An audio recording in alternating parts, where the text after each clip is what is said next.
اعوذ باللہ من الشیطان الرجیم بسم اللہ الرحمن الرحیم۔ جانشین سید ابرار کی باتیں کریں، مصطفیٰ کے پہلے پہلے پیار کی باتیں کریں، جن کی نظروں میں ہمیشہ جلوائے جانا رہا، عاشقوں کے قافلہ سالار کی باتیں کریں۔ رائے فیضان نقشبندی آفیشیل یوٹیوب چینل کے تمام حاضرین و ناظرین السلام علیکم ورحمۃ اللہ۔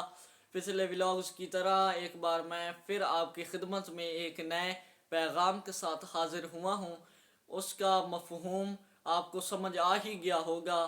آج میں نے جو موضوع کا انتخاب کیا ہے وہ ہیں امیر المومنین سیدنا صدیق اکبر رضی اللہ تعالی عنہ، جن کے بارے میں پنجابی شاعر یوں لکھتے ہیں کہ صدیق اکبر دی شان سبحان اللہ، سارے عاشقاں دا تاجدار سونا، کملی والے دا یار غار سونا، نقش بندیاں دا پیشوا سونا، تے جنت نالو حسین ہے او دھرتی، جتھے بنیا ہے او دا مزار سونا، کملی والے نے آپ منظور کیتا میرے نال روے میرا یار سونا، تے کملی والے دے یار دی ہو باجو کامل کدی ایمان نہیں ہو سکدا، جن دی کنڈ تے آپ دا ہاتھ ہووے او چھڈے میدان نہیں ہو سکدا، تے ابو بکر صدیق دے منکراں نوں بخشے رب رحمان نہیں ہو سکدا۔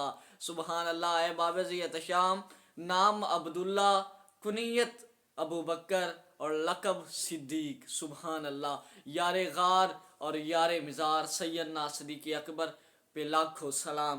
اے بابزی احتشام، یہ وہ صدیق اکبر ہیں جن کے بارے میں میرے اور آپ کے پیارے نبی صلی اللہ علیہ وآلہ وسلم نے ارشاد فرمایا، اے صحابہ، اگر آپ نے اس دنیا میں ہی جہنم کی آگ سے آزاد بندہ دیکھنا ہے تو صحابہ نے عرض کی یا رسول اللہ صلی اللہ علیہ وآلہ وسلم، وہ کون خوش نصیب ہے جس کو آپ بشارت دے رہی ہیں دنیا میں ہی کہ وہ جہنم کی آگ سے آزاد ہے؟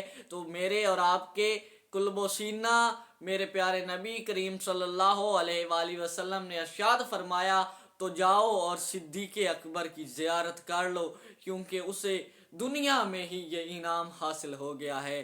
سبحان اللہ۔ احباب ذی احتشام، ایک بار پھر آپ صلی اللہ علیہ وآلہ وسلم نے ارشاد فرمایا کہ جنت کے کئی دروازے ہیں، ایک دروازہ نمازیوں کے لیے ہوگا، ایک روزے داروں کے لیے ہوگا، ایک سچ بولنے والوں کے لیے ہوگا، لیکن جب صدیق اکبر تشریف فرما ہوں گے تو جنت کا ہر دروازہ خوش ہو جائے گا اور وہ کہے گا صدیق آپ مجھ سے داخل ہو سکتے ہیں۔ سبحان اللہ۔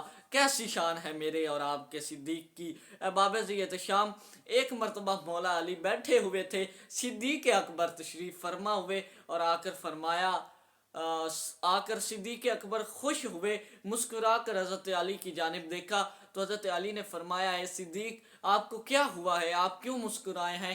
تو حضرت صدیق نے ارشاد فرمایا کہ میں نے حضور پاک صلی اللہ علیہ وآلہ وسلم سے سنا ہے کل بروز محشر علی جنت کی ٹکٹیں جو ہے وہ تقسیم کرے گا، اور مولا علی نے ارشاد فرمایا آپ نے یہ مکمل حضور کا ارشاد نہیں سماعت فرمایا کہ علی ٹکٹیں تقسیم کرے گا اور جس کے دل میں حب صدیق ہوگی وہ جنت میں داخل ہوگا۔ سبحان اللہ۔ احباب ذی احتشام، کس قدر صحابہ کا حضور سے پیار تھا۔ آئیے احباب ذی احتشام، ایک اور بہت بڑی حدیث آپ کی سماعتوں کے حوالے کرتا ہوں۔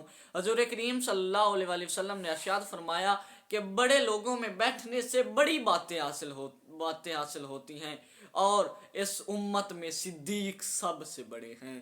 سبحان اللہ۔ ایک اور ارشاد نبوی صلی اللہ علیہ وآلہ وسلم ارشاد فرمائیے، حضور کریم صلی اللہ علیہ وآلہ وسلم نے ارشاد فرمایا، مجھ پر جس کسی کا بھی احسان تھا وہ میں نے اپنے موت سے قبل میں نے چکا دیا ہے، لیکن صدیق اکبر کا احسان کل روز محشر خود خدا صدیق کا احسان جو ہے وہ چکائے گا۔ ایک پنجابی شاعر نے کیا خوب کہا کہ شان صدیق و عمر دی کی دساں، کیتا اللہ نے انہاں دا اچا نشان، سبز گنبد دے وچ جیڑی بچدی سی تھاں، کملی والے دے یاراں دے کم آ گئی، کملی والے دے یاراں دے کم آ گئی۔ اللہ پاک ہمیں حب صدیق اکبر اور زیادہ نصیب فرمائے، ہمیں ان کے نقش قدم پر چلنے کی توفیق عطا فرمائے۔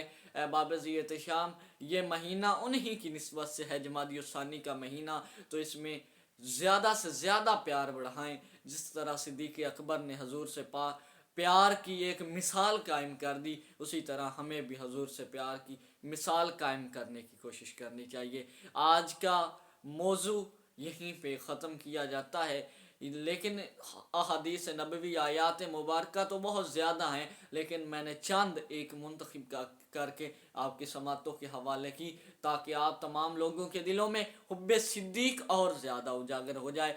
آج کل کے پرفتن دور میں بہت سارے لوگ آپ کی شان میں بکواس کرتے ہیں، لیکن ہم ان لوگوں کو کچھ نہیں کہہ سکتے، کیونکہ حضرت علی رضی اللہ تعالی عنہ نے ارشاد فرمایا کہ جاہل کے ساتھ گفتگو نہیں کرنی چاہیے۔